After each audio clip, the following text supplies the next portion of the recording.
in a land bathed in eternal sunlight, on the banks of a river that sang songs of immortality. The first of civilizations was born, as if it had emerged from the very womb of eternity.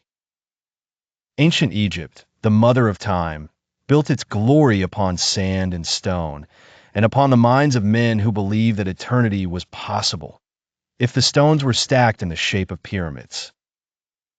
Chapter 1. The prophecy in an unrecorded year, before the priests ever inscribed the annals of the dynasties. A child was born in a village near Memphis. His name was Kha-Sekhem-Ra, the son of a humble farmer. But his eyes shimmered with a light even the sun couldn't rival. One night, he dreamed a strange dream, a silent desert, dunes like frozen waves, and a hidden hand sketching a pyramid of light in the sky. Then came a voice, deep and distant. Build, that it may endure. Dig, that you may know. Place the stone, that it may speak. He awoke in fear and awe. At dawn, he rushed to the temple of Ra and bowed before the high priest Marionnetter. The priest looked into his eyes that seemed to reflect the cosmos, and said calmly, "The gods have chosen you. Yours will be a fate carved in stone. Time will speak of your deeds." Chapter 2. The king's glory years passed, and Kha-Sekhem-Ra became a skilled architect in the court of King Khufu, the pharaoh who sought to immortalize his name through the ages. He dreamed of a tomb unlike any ever built, one that would touch the heavens and defy death itself. On one day during the annual Nile flood, the pharaoh summoned him and said, "O Kha-Sekhem, make my body a harbor for eternity.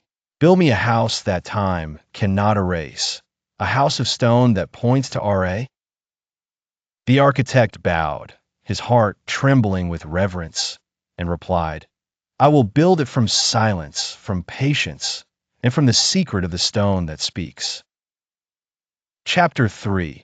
The secret of the pyramid's construction was not merely about stacking stone. It was science, it was art, it was belief.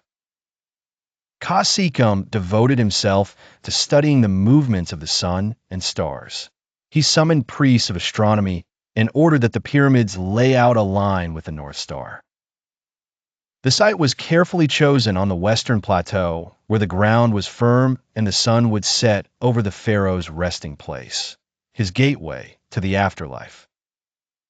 Thousands of workers, artisans, and farmers were gathered, not slaves, as some modern myths claim, but children of the land, working with devotion. They carried stones and sang in rhythm. "We are the children of Kemet. We build for Ra. We raise our names upon the rocks." Chapter 4. The stone that spoke. One day, as a massive stone block was being carved, a worker found a strange stone inscribed with markings in a language older than even the priests could decipher. It was brought to the temple of Isis, where the priest interpreted. "This is a stone from the era of the first gods." It says, "He who knows the secret of geometry holds the keys of time." Kha-Sekhem realized then that the pyramid was more than just a tomb. It was a gateway to wisdom, a coded message for the children of the future. Chapter 5. The miracle complete. Years passed. Bodies were soaked in sweat, hands chafed with labor, but hearts remained lit with hope. Finally, the pyramid rose, majestic and immovable, as if it were Egypt's own heart, beating in stone.